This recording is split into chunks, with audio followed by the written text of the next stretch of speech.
All right, you all, welcome back to ZT Fully Loaded. It is college football week 5 recap. Today is Friday, October 6th. There's very limited game action tonight, guys. So instead of doing our favorite bets of the day, we're going to go ahead and do our college football week 5 recap, and then we're going to go ahead and release our college football week 6 preview right after this one. Okay, so be on the lookout for the college football week 6 preview, and then UFC is back. So we'll have that video up and running tomorrow morning. Okay, after weigh-ins, all of that goes through today. We'll have that video up and running tomorrow for our UFC fans. So with that being said, guys, let's jump into our college football week 5. Let's go ahead and recap our picks and, of course, our futures from the beginning of the year and where they stand now. So our first game of the week, and this is something that between these first two, these were our games of the week. We had LSU minus 2.5. They just absolutely choke it. We'll talk about them and the winners and losers of the week shortly. But yeah, their defense couldn't stop a nosebleed. LSU drops their game to Ole Miss at Ole Miss, granted. But regardless, a very winnable game for LSU. And just nothing really went their way, unfortunately. Florida Gators at Kentucky. Kentucky wins this one quite easily. It got out of hand early in the first quarter, first half, and Kentucky pulls away. So that gives us our green star and our victory there. And then we have Washington at Arizona. We have Washington losing that one minus 18.5. They just couldn't cover the spread. They didn't look like the wagon they've been. Their defense actually looked a little bit flawed. Maybe that's more credit to Arizona's offense. But we've seen Arizona sputter a little bit also against their other opponents. So that was just a little bit of a worrisome game for Washington. I think they get bounced back this week. At the end of the day, they did not cover their spread. Won easily, never really in doubt, but didn't cover the spread. East Carolina at Rice. Rice covers this one easy. Rice was the easier, and it was money line. But Rice was just the better team overall. And sometimes you just have to go and quoting Dom from the Horse 2020 podcast. Sometimes you just have to pick a good team versus a bad team, and that was the case. This is a pretty good Rice team for being a non-mid major Power 5 conference team against a pretty bad team in East Carolina. So we took Rice, and that money line hits.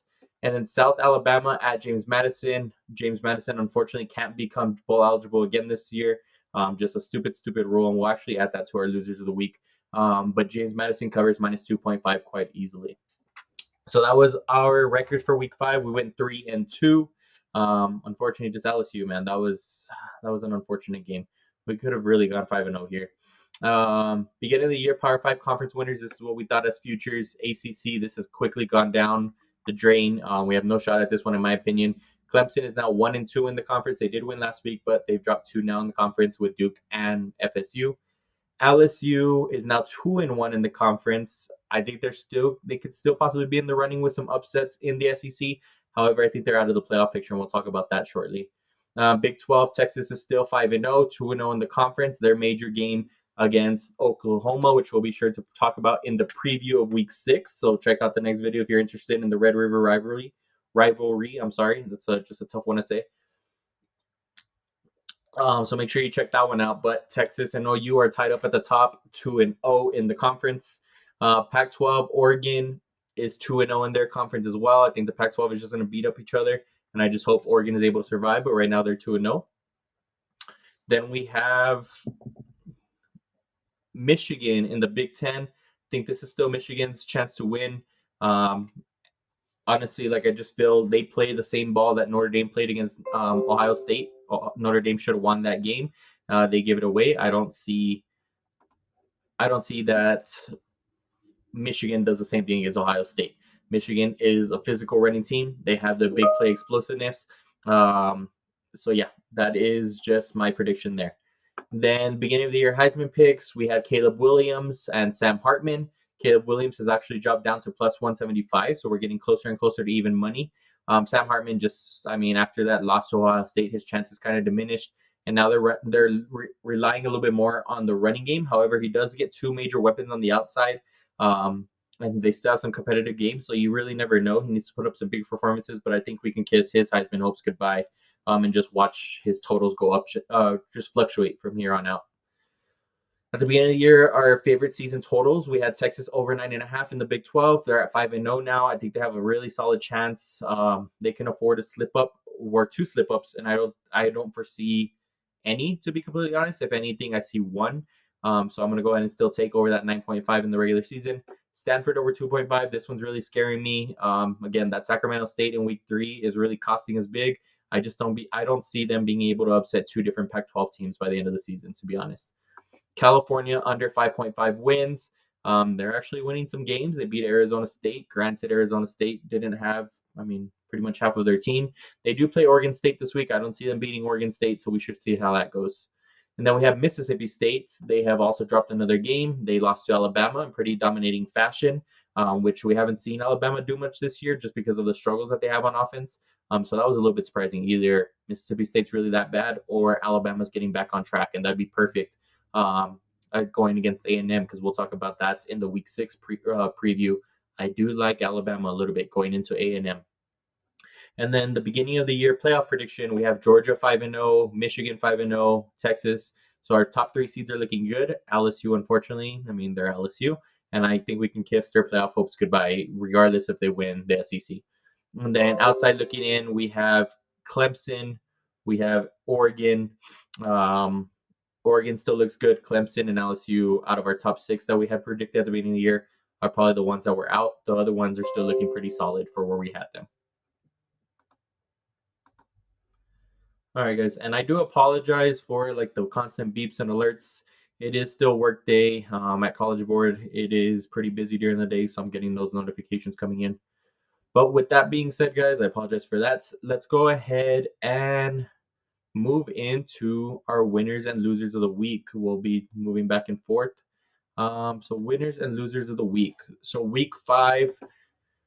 And I think this is a pretty short one, guys. There wasn't very notable headlines, to be completely honest, so bear with me on these. But winners of week 5, we're going to put Texas up there, and for good measure. At the end of the day, they picked up another top 25 win, a game that everybody thought was going to be closer than it was. Texas just pulls away at the end, and I talked about this going into a couple games now with Texas, is that their running game, and they are stifled at the beginning.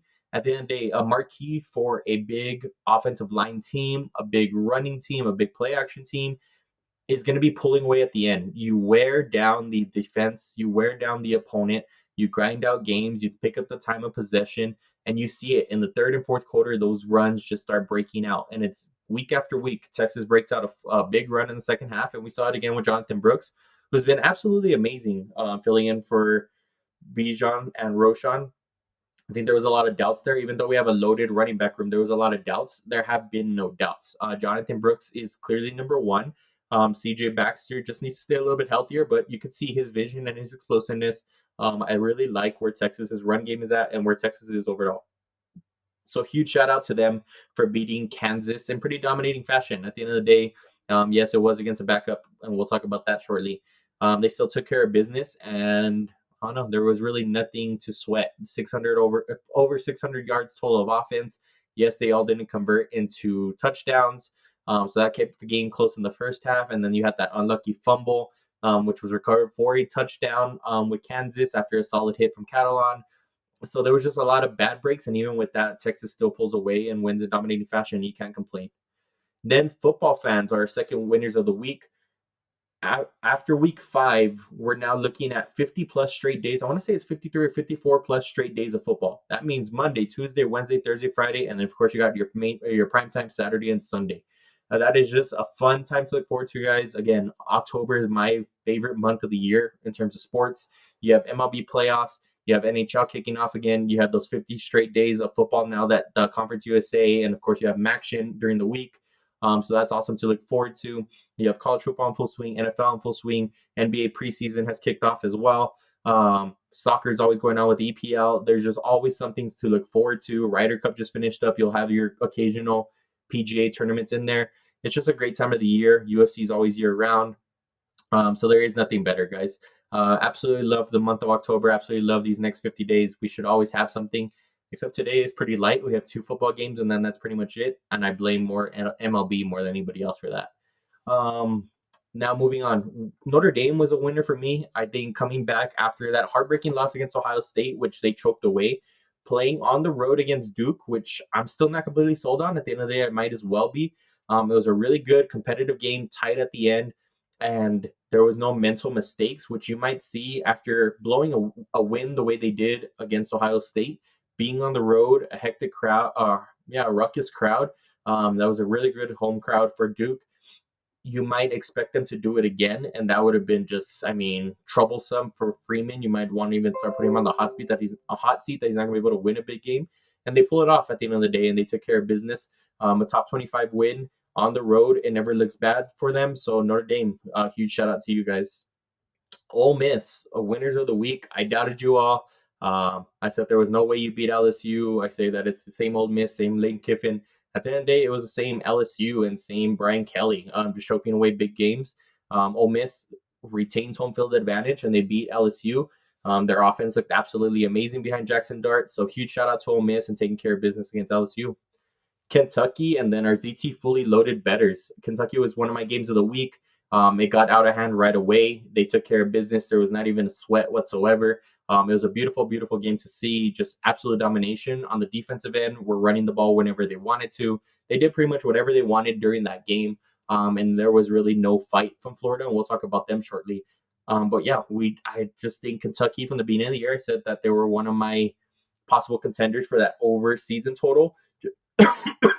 Just because I don't think they lost that much in quarterback play, to be completely honest. They're able to still keep the same offense, and they're showing that there's not really a drop off from last year to this year. They're still a physical team. They're still a competitive team. They're still somebody on the top tiers of the SEC, mid to top tier of the SEC rather than the bottom tier. So you guys always have to take them against the bottom tiers of the SEC, and I think Florida is in that bottom tier. And then Jacksonville State. Jacksonville State is like the 2022 or 2023 version of the 2022 James Madison team. They are coming up to D1. They're joining Conference USA. They just looked electric on offense. Sometimes they just sputter, and then all of a sudden they're able to put up points in a hurry. I think they were down like 17 points last week, and then even this week, that was on Wednesday night. They come back from behind again. Unfortunately, what's sad to see, and it's a stupid, stupid rule, and we're actually going to include it here just to let the record show. Rule not allowing new teams to be bowl eligible. Bowl eligible. Yeah, it's just stupid. Like, how do you let them come up? They should already be at a disadvantage. They shouldn't be that successful. And then instead of rewarding them for being that successful, for adding another element to these conferences, for adding another element to D1 and making the transition, instead you penalize them and sit them on the bench for 2 years. It's just ridiculous to see. It sucks for the players, sucks for the coaches. But I'm glad they still work hard and that there's still incentive enough for them. Because James Madison is still on the roll this year, and Jacksonville State looks like it's going to be the new James Madison. And they're the comeback kids. Like, they were down 17 last week. I think it was 23-7 the other day against Middle Tennessee, and they come back and storm, and then they absolutely dominate at the end of the game, where it seems like Jacksonville State was dominating the whole game, and that just wasn't the case. Like, tale of two halves both weeks. So awesome games. So huge shout out to Jacksonville State.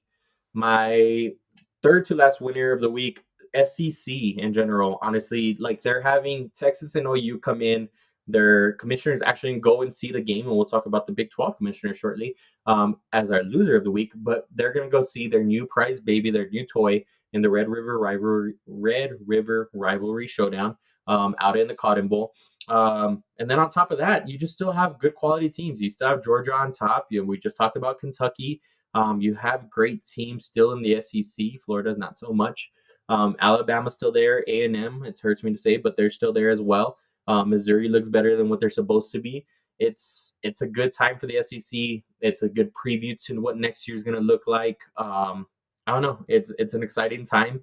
I like it a lot. I liked what Kirby Smart had to say about pretty much every other SEC team should be ranked. I don't necessarily agree that every SEC team needs to be ranked, but at the end of the day, there is a lot of competition in the SEC. There's a lot more teams on the top half that can beat other top end teams in other conferences that needs to be amounted for. And Texas and OU are just going to add to that next year. And we're seeing that Texas is absolutely dominating. We still don't know what exactly OU is. This is going to be a big preview. And where is OU? What are they?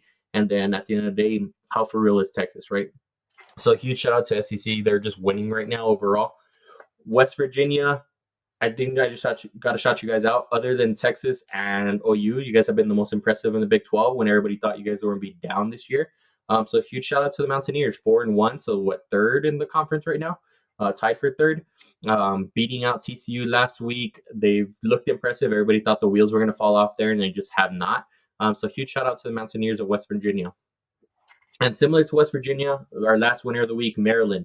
Maryland has come out of nowhere. I mean, not out of nowhere. They were a good offense with Tagovailoa last week, the younger brother of Tua, or not last week, last year.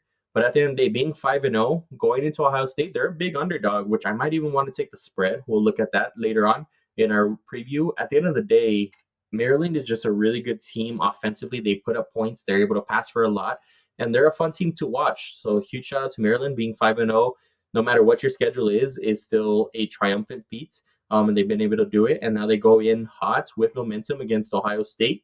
I'm excited to see that game, where those offenses land. If Ohio State can stop Maryland's offense like they did Notre Dame, or if it's going to be a shootout, it's going to be exciting to see those two teams take on action in the Big Ten. All right, losers of Week 5, the Big 12. This is just going to be a running headline, guys, honestly. I'm going to leave this here. Big 12, yikes. Do you have any other good teams other than OU and UT? Maybe West Virginia that nobody was really counting on.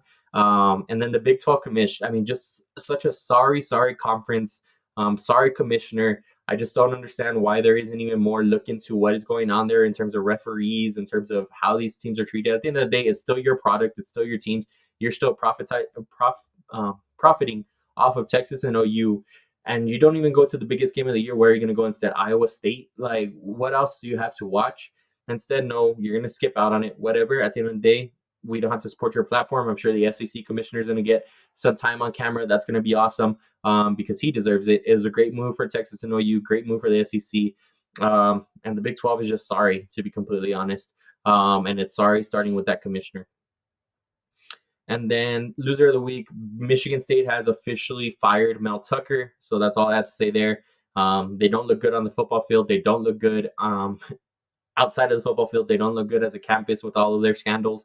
It's just a bad time to be a Michigan State fan, alumni, whatever you want to call it. Loser of the week, Florida. Florida, you are what we thought you were going to be, at least on this channel. You are not good. Graham Mertz is not good. You got lucky with Tennessee because Tennessee's overrated as well. But you face a team that's competent. You face a team that can dominate you in any facet of the game. And that's what you face against Kentucky. And we're not even talking about the top 4 seed of the SEC.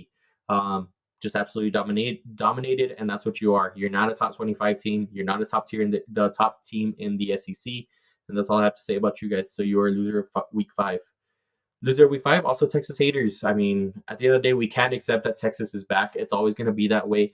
Been selling out every single game of the Big 12 in our season so far, whether it's home or away. And you got to just embrace the hate in that sense. But on top of that is, instead of giving credit where credit is due, they're covering spreads. They're looking great on defense. They're looking great on offense in different ways as well. It's not always a passing attack that we saw against Alabama, but it's also not always the running attack that we've seen the past 2 weeks. And then our defense just carries. We saw dynamic offense in Kansas, and you could say it's their backup quarterback. At the end of the day, Kansas is a very dynamic offense with a very good running back. And at the end of the day, it gets shut down for 14 points. And one of them, it should have been more 7 or 10 points, to be honest. That first touchdown, I mean, was very, very fluky. A big hit by Catalan. It bounces the wrong way, ends up in another Kansas player, and he runs it into an end zone because there's nobody else there as we all pursued the ball.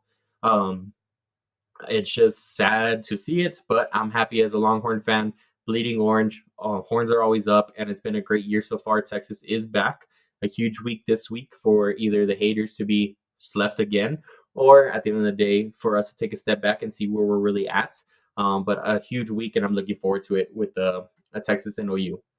LSU, you're another loser of the week. You're just a choke artist. Brian Kelly, you're a choke artist. I just don't see it anymore.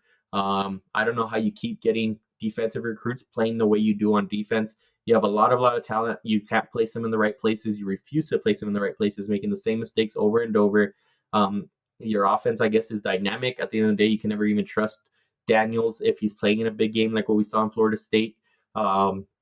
Yeah, LSU is the same old LSU, and even then, at that point, maybe they're even worse than the same old LSU because usually LSU is able to make it through the regular season unscathed until they play the top 2 or 3 teams of the SEC. And now they're even losing to the mid-tier SEC teams like Ole Miss.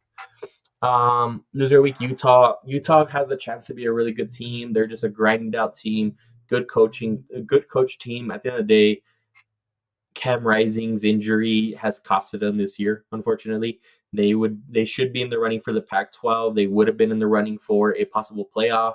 At the end of the day, losing this early in the season to Oregon State, who has already lost as well. It feels like it's the beginning of the Pac-12 starting to beat up on each other. At the end of the day, Utah just looked absolutely abysmal, and more the offense. The defense still played well. It's just defeating, and we see it with the New York Jets in the NFL. To not have an offense that can move the ball, it's draining to be out there on the field the entire time. It's draining to be putting the pressure to try to flip fields as the defense, and getting no help from your offense. And that's exactly what it was with Utah. It looked like it hurt them to try to get a first down, and that was just unfortunate to see, to be completely honest. All right, and then we have UTEP. UTEP, I will be betting against UTEP every week. They're a loser of the week, but every time we have a loser of the week, we'll have us as a winner of the week because UTEP is just absolutely terrible. Somehow keep being favored. I fell for it once, won't fall for it again. And now we're winning anytime that it's a close spread or they're favored. So, yeah, UTEP, thank you for losing, and we're winners for that. Big Ten teams. We're going to talk about Michigan State again. We're going to talk about Northwestern. Both those teams have less or equal to the amount of wrongful termination suits as they do Big Ten wins. Yeah, that's kind of scary, and that sucks. That's a terrible position. We knew that was kind of going to happen with the Northwestern. At the end of the day, I don't think we thought that was going to be the case with Michigan State. Unfortunately, things took a turn. And yeah, people now they have 2 wrongful suits in the Big Ten, and those 2 teams have 1 Big Ten win combined. So yeah, that sucks for them. NCAA rule of not allowing new teams. We just added that. I talked about it with Jacksonville State. I'll talk about it with James Madison. James Madison's now in year 2, still not bowl eligible, still playing awesome, still at the top of their conference, and not bowl eligible. It's just an unfortunate rule. Makes no sense that for a team that you would envision being disadvantaged already coming into a bigger competition level in D1, and you're not able to reward them for the success that they're having. I don't understand the preface of the rule. Like, I hope somebody can eventually explain that to me. It just makes no sense, to be honest. The incentive of coming up and being successful is taken away. I would just come in, lay down, and then try to recruit for 2 years. I really don't know what to do there, because you're losing your players to bigger schools.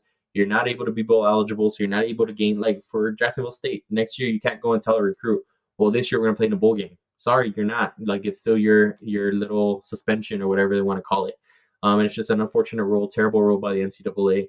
I think it's even worse than that stupid clock rule that they enforced this year. So yeah, terrible choices by the NCAA. Heisman update, we talked about it a little bit. Caleb Williams has dropped to plus 175, so he's the clear favorite. Michael Penix, I think this is a 2-horse race the rest of the season, guys, to be completely honest. Unless an injury or just a complete fall off from either one of these teams. Caleb Williams and the numbers that Caleb Williams is putting up and Michael Penix is putting up in the Pac-12 are absolutely outstanding. I honestly think it could come down to like a showdown between them. Who's more successful in the Pac-12 ends up winning this. And I'm rooting for Michael Penix, to be honest. Like, it would be cool for him to see that. I actually like the Washington team. They have a lot of weapons on the outside. A pretty good defense until this past week. Are well coached, and Michael Penix is an awesome guy. I'm glad he came back for another year, and improving his draft stock. So I really hope he pulls it off this year. But I really think it's just going to be a 2-horse race the rest of the year between these two. Now, playoff updates.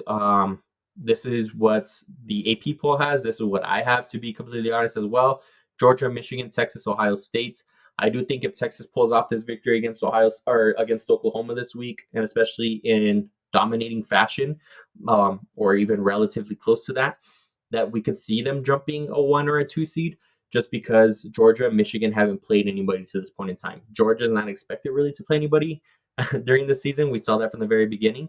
But also Michigan will eventually have their game against Penn State and their game against Ohio State. So we should see that there.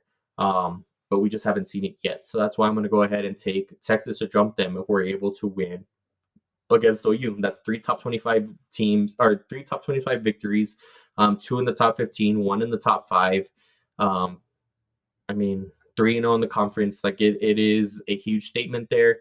I don't see many more statement wins that Texas can get unless Kansas State gets back on track in the Big 12. So I do think this is the last chance that they'll have to be able to jump one of these seeds other than an upset or a conference title, to be completely honest. So with that being said, guys, those were our winners and losers of the week. We can go ahead and run through really quickly what the top 25 looked like last week in week 5. So let me filter it to that. So quick rundown. Everybody's probably seen this by now. I do apologize again that it was late. But we talked about it. Oregon State they didn't even dominate, to be completely honest. They stormed the field, I guess. You're the lower ranked seed there. But it was just a crappy Utah team. It did not look like a team that should be ranked. Then Utah was ranked at that time, and you have to credit Oregon State for taking advantage and taking control and doing what they needed to do and pulling off that victory. But it was just painful to watch Utah just not be able to get on track on defense or on offense. Texas again dominates Kansas. You see it here in the second half, just absolutely put them away. And this is what I was talking about. Again, 200 yards rushing from Brooks. Everybody thought that was going to be a fall off, that Brooks wouldn't be able to do it. We saw Bijan do it last year for 200 plus. We saw them do it again this year with Jonathan Brooks. It's just a credit to the offensive line.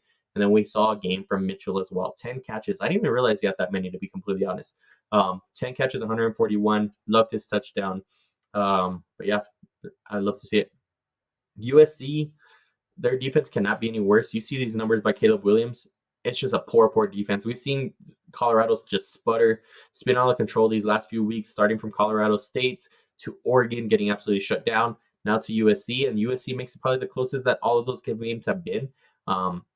Yeah, it's just an ugly performance for USC's defense, and I agree with them continuing to slide. I know there's questions like, well, they haven't lost a game. At the end of the day, you guys don't look good winning games either. And against a very mediocre Colorado team, I guess we could say that now, mediocre. It's just a name at this point in time. You shouldn't be playing games like this close. 403 yards and 6 touchdowns, and you're still winning a 7-point game. It's sad to see. Notre Dame at Duke. Again, Notre Dame comes back, bounces back with a major victory. A very tight battle. It became tight in the second half, but Notre Dame pulls away either way. Georgia at Auburn, a very close game as well. This one was surprising. Everybody's like sold on Carson Beck all of a sudden. I don't know. Like, you're still playing close games against Auburn, who we've seen get dominated by other teams. I'm still not sold, and that's why, again, I talked about it earlier. I think Texas is going to be able to jump one of these two teams, and it's unfortunate that Georgia doesn't have a powerful strength of schedule. Hopefully that drops them in the rankings. You just have to give them the benefit of doubt after winning 2 championships in a row. At the end of the day, it's not the same team, and we're seeing that with their offensive power. Brock Bowers came through for them, but if it wasn't for that, who knows where this game would have gone. The Auburn quarterback had 92 yards rushing. Like, even that's a credit to what's going on with their defense. Auburn was up 10-0 at one point in time in this game. Like, there's just a lot of questions in Georgia. It gets worse and worse every week compared to Michigan, who's winning in dominating fashion, to be completely honest. They win 45-7. Penn State also dominating again, 41-13. They covered late. Washington, again, putting up a lot of points, but at the end of the day, just didn't really amount for anything on defense. Maybe it's credit to Arizona's offense. Who knows? I'm just going to blame this one more on Washington's defense not showing up. They don't cover, but they do win the game. Oregon just dominates Stanford. Again, I'm worried about this Stanford over now. I just don't see them being able to pull off 2 upsets in the Pac-12, and I think they're looking worse and worse per week. So yeah, Stanford drops to Oregon. Oregon goes 5-0 in the conference, or 5-0 on the season, 2-0 in the conference. Alabama again dominates against Mississippi State. This one was honestly surprising about the spread. Like, everybody was down on Alabama's offense, and they just absolutely dominated on both sides of the football. So huge shout out to Alabama. I think this was a get right game, and going into AM, that can be a huge beneficial factor for them. LSU at Ole Miss. We've talked about this one enough. Ole Miss pulls this one off 55-49. A big loser of the week that we didn't mention is that security guard here at this game in Ole Miss, when everybody's rushing the field and he's just like body slamming and cross arming. People are running on the field. It was a sad look at the end of the day. It's kids trying to have fun in college, man. I know I've had takes about like Colorado storming the field. That was against a non-ranked team that they should have beat by 20-something points, and they didn't. In this case, come on, man. Like, and it was like females too. It was a bad look for that security guard. Oklahoma at Iowa State. Oklahoma just dominates again. We're going to see what Oklahoma is this week against Texas. We're going to see what both teams are. I think we have a little bit more of an idea what Texas is. I don't know if everybody's completely sold on Oklahoma, so we'll see about this week. Tennessee somehow still ranked. I don't know why. They beat South Carolina. Everybody thought it would be closer than what it was. But you still see Milton, 2 interceptions. Just so inconsistent. You just need to place teams that are able to be competent on offense to be able to take advantage of it. And unfortunately, South Carolina did not. Florida gets absolutely dominated again. It was 16-0 at the end of the first quarter. Graham Mertz is absolutely terrible, down all game, and he was still only able to pass for 244. Just not a good team. Davis ran wild, 280 yards total rushing. They just dominated the Florida Gators. They played SEC football, and the Gators looked like they were a Conference USA team. Missouri at Vanderbilt. Again, Missouri's having a way better year than expected. They should have been in my winners of the week, to be honest. They're 5-0. They're part of the SEC, and they just took care of business against Vanderbilt, so shout out to them. And then Fresno State, that team that's just lingering around in the top 25, dominating when they need to dominate. Nevada, one of the worst teams in NCAA football, and Fresno State's dominates. So shout out to them, staying 5-0 at the end and staying in the top 25. So with that being said, guys, that wraps up our week 5 review. I hope you guys enjoyed it. Again, today you should also be expecting our week 6 preview to drop, and then our UFC card to drop tomorrow, guys. Okay. I hope you guys enjoyed it. Thank you guys very much for all of the support. Again, I hope you guys tuned in to our weekly news. Check out those every week. It was our first episode this week. It will be our second episode next week, and I promise it'll be a little bit more organized. But other than that, drop your guys' favorite news lines, drop your guys' favorite picks for week 6 in our next video. And just support us, guys. If you guys can do follow, like, retweet, share, subscribe, it's genuinely appreciated. So thank you guys very much. I hope you guys have a fantastic Friday. Everybody stay safe, and I will see you guys soon on our week 6 preview for college football. Have a good one, guys.